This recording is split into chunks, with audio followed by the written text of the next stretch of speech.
Coach Chandika হাথুরুসিংহের সাথে কাজ করবেন না বলে ২০২৩ বিশ্বকাপের পর নিজেই বাংলাদেশের পেস বোলিং কোচের দায়িত্বটা ছেড়েছিলেন দক্ষিণ আফ্রিকান কিংবদন্তি অ্যালান ডোনাল্ড।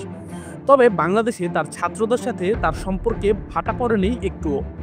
এখনও তাসকিন শরীফুলদের সাথে হোয়াটসঅ্যাপ গ্রুপে আলোচনা চালান হোয়াইট লাইটেনিং খ্যাত ডোনাল্ড। পেসারদের সাথে সম্পর্ক ও আগের মেয়াদের ভালো পারফরম্যান্সকে বিবেচনায় এনে তাই আবারও ডোনাল্ডকে বোলিং কোচ করে ফেরানোর কথা ভাবছে বিসিবি।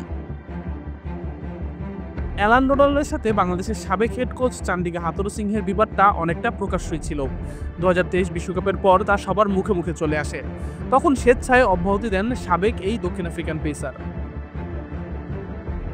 তবে বাংলাদেশ ক্রিকেটে ফুরিয়েছে চান্ডিকা হাথুরুসিংহের অধ্যায়। ডোনাল্ডের পর বোলিং কোচ হিসেবে আসা আন্দ্রে অ্যাডামসের পারফরমেন্সেও খুশি নয় বাংলাদেশ ক্রিকেট বোর্ড।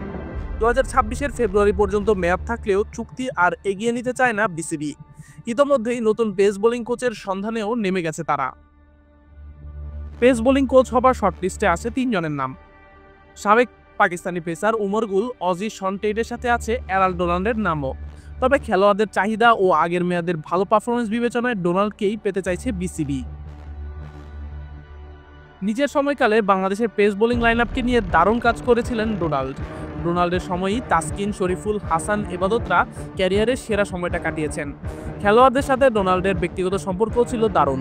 চাকুরি থেকে অব্যাহতি নিলেও এখনও খেলোয়াড়দের নানান টেকনিক্যাল দিক নিয়ে পরামর্শ দেন হোয়াটসঅ্যাপে। উমর গুল ও শন টেইটের কোচিং প্রোফাইল মন্দ না হলেও অভিজ্ঞতার দিক বিবেচনায় ডোনাল্ডকে পেতে চায় বিসিবি, এমন খবরই একটি জাতীয় সংবাদ মাধ্যমকে জানিয়েছে বিসিবির একটি বিশ্বস্ত সূত্র। তেমনটা হলে শরীফুল, হাসানদের জন্য বেশ ভালো একটি খবরই অপেক্ষা করছে সামনে। আশিকুর রহমান শান্ত, ডি স্পোর্টস।